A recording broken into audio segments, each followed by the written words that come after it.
नमस्कार मुलांनो, इयत्ता 5वीचा मराठीचा धडा 27 महर्षी विठ्ठल रामजी शिंदे. आता हे रामजी शिंदे एक समाजसुधारक. ओके, आता समाजसुधारक म्हणजे कोण? ज्योतिराव फुले, सावित्रीबाई फुले यांनी काय केलं? मुलांसाठी शाळा काढली. नंतर जे लोक आहेत त्यांच्यासाठी त्यांनी पाण्याचा हौद सुरू करून गेला. ज्यांना कोण विचारत नाही अशांना पाण्यासाठी त्यांनी पाण्याचा हौद उभा केला. सावित्रीबाईंनी स्त्री शिक्षणाचा पाया घातला. असे समाजसुधारक वेगवेगळे आहेत. त्यातले एक आहेत विठ्ठल रामजी उर्फ अण्णासाहेब शिंदे. यांचा जन्म जमखंडी गावी झाला. अण्णासाहेबांच्या वडिलांचे नाव रामजी आणि आईचे नाव यमुनाबाई होते. लहानग्या विठ्ठलाला खेळाची अत्यंत आवड होती. हुतुतू याचा अर्थ कबड्डी, खो खो, सूर पारंब्या यांचा खेळ खेळण्यात लहानगा विठ्ठल सदैव पुढे असे. म्हणजे तेव्हा अशा प्रकारचे विटीदांडू, नंतर साखळी, त्याच्यानंतर खो खो यासारखे खेळ नेहमी खेळले जायचे. लहानपणाच्या या खेळामध्ये विठ्ठलाचा धीटपणा व सहनशीलता दिसून येई. म्हणजे ते घाबरायचे नाहीत. जो खेळ मिळेल त्या आनंदाने खेळायचे. त्यांचे वडील धार्मिक वृत्तीचे, म्हणजे सगळ्यांना धार्मिक वृत्ती म्हणजे सगळ्या धर्मांना मानून चालायचे. हा मुस्लिम आहे, हा असं नाही, तर सगळ्यांना मिळून घेऊन वागायचे. त्यांच्या धार्मिक वृत्तीचा विठ्ठलावरही परिणाम झाला. सर्व जाती धर्माचे लोक त्यांच्या घरी येत.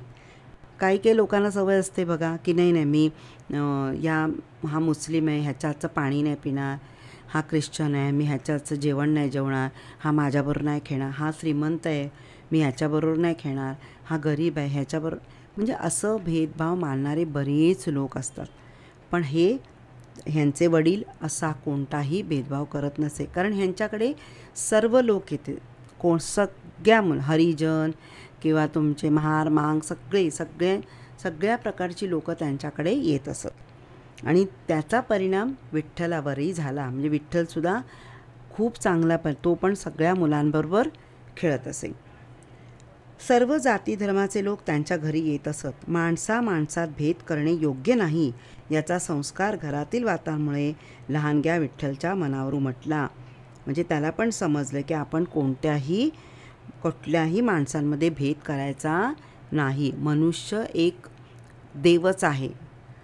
कारण हा देव जो आहे प्रत्येक माणसात वसलेला आहे. त्यामुळे आणि दुसरी गोष्ट ईश्वर एकच असतो. आपण माणसांचे वेगळेपणा करून धर्म वेगळे करून आपण देवांना वेगळं केले, नाहीतर ईश्वर हा एकच असतो. त्याप्रमाणे मनुष्य प्राणी हा एकच आहे. आपण त्यांचे वेगवेगळे भेदभाव केलेले आहेत. ठीक आहे. छोटा विठ्ठल अवघा 4 वर्षाचा होता. त्यावेळी दक्षिण भारतात महाभयंकर दुष्काळ पडला. पण विठ्ठलच्या मळ्यात मक्याचे चांगले पीक आलेले होते. आजोबा बसवंतराव हे दानशूर होते. दररोज सकाळच्या वेळी आजोबा कट्ट्यावर बसून गोरगरिबांना मक्याचे दाणे वाटत असत. आजोबांना या कामी विठ्ठलही मदत करत असे. लोक विठ्ठलचे कौतुक करत व आशीर्वाद देत. आता त्याचे बघा वडील, परत वडिलांचे वडील हे सगळे जण समाजसुधारक होते. त्या आजोबांनी काय केलं की अचानक दक्षिण भारतात म्हणजे जिथे तामिळनाडू, मद्रास, कन्याकुमारी हा झाला दक्षिण साऊथमध्ये. ठीक आहे, साऊथ इंडिया म्हणतो ना आपण तिथे. तर त्या ठिकाणी अचानक दुष्काळ पडणे. दुष्काळ म्हणजे अगदी पाणी नाही, लोकांना अन्न नाही, असा दुष्काळ पडला. मग अशा वेळी काय केलं या विठ्ठलाच्या आजोबांनी त्यांनी काय केलं की त्यांच्या मळ्यामध्ये खूप मके यायचे.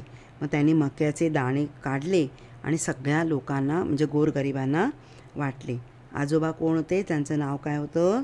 बसवंतराव. त्यांनी दररोज सकाळी कट्ट्यावर बसायचे आणि ते सगळ्या गोरगरिबांना मक्याचे दाणे वाटायचे. आणि त्यासाठी हा विठ्ठल जो आहे तो पण त्यांना मदत करायचा. आणि त्याच्यामुळे सर्व लोक विठ्ठलाला खूप आशीर्वाद देत आणि त्याचं कौतुक करत, किती चांगला महत्त्व आहे तुमचा, अशा प्रकारे ते सांगत. एकदा काय झाले, विठ्ठल जेवायला बसला. समोर ताट होते. तेवढ्यात एक भिकारी दाराशी आला. त्या भुकेलेल्या माणसाला विठ्ठलने आपले ताट दिले. हा दयाळूपणा विठ्ठलामध्ये जन्मताच होता. आता एकदा काय झालं, विठ्ठल जेवायला बसला आणि एक भिकारी आला. मग भिकाऱ्याने काय, त्याने सांगितलं नाही, अरे पुढे जा, आम्ही जेवतो, एवढ्यात येऊ नका, आता मिळणार नाही, असं सांगितलं नाही. उलट काय केलं, स्वतःचं ताट त्याने त्या भिकाऱ्याला दिलं. आणि हा दयाळूपणा त्यांना जन्मताच होता. म्हणजे त्यांच्या आईवडील किंवा त्यांचे आजोबा ही त्यांच्या परंपरापासूनच आलेली समाजसेवा होती. जे का रंजले त्याची म्हणे जो आपुले, तोची साधू ओळखावा, देव तेथेची जाणावा. हे तुकाराम, संत तुकारामचा अभंग आहे. जे का रंजले गांजले त्यासी म्हणे जो आपुले, तोची साध ओळखावा, देव तेथेची जाणावा. या संत तुकारामांच्या अभंगावाणीच ठसा विठ्ठलाच्या हृदयावर आयुष्यभर पडला होता, उमटला होता. म्हणजे हे जे तुकारामाचं अभंग आहे, याच्यानुसार जे त्याच्यात लिहिलेले आहे ते सर्व विठ्ठल त्याच्या हृदयावर आलेलं. म्हणजे त्याने ठरवलं होतं की आपण असंच वागायचं. समाज सुधारणाच्या करण्याचा अखंड ध्यास घेऊन महर्षी विठ्ठलरामजी शिंदे आयुष्यभर कार्य करत राहिले. म्हणजे आपल्या आईवडील, आपल्या आजोबांचा वारसा त्यांनी पुढे चालवला. अशा प्रकारे या विठ्ठलरामजी शिंदेनी हे काम कार्यरत ठेवले. आता याचे प्रश्नही तुम्ही तुमच्या वहीत लिहायचे आहेत. मी एक्स्ट्रा प्रश्न लिहिले आहेत, ते तुम्हाला दाखवते.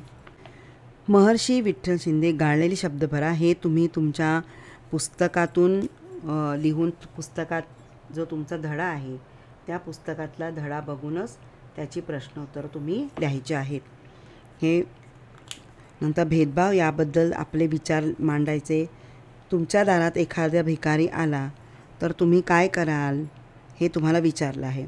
नंतर कोणत्याही 5 समाजसुधारकांची नावं लिहायचे. हे तुम्ही तुमच्या वहीत लिहायचं आहे. आता हे जे प्रश्न आहेत माझ्या यूट्यूब चॅनलला असतीलच, त्यातून तुम्हाला ते प्रश्न मिळतील. आणि या पाठाचा व्हिडिओ तुम्हाला आवडला असेल तर तुम्ही लाईक करा, शेअर करा, सबस्क्राईब करा. आणि काही कमेंट्स असतील तर, म्हणजे काही तुमचे क्वेरीज असतील, काही प्रश्न असतील तर तुम्ही कमेंट्स करा. थँक्यू.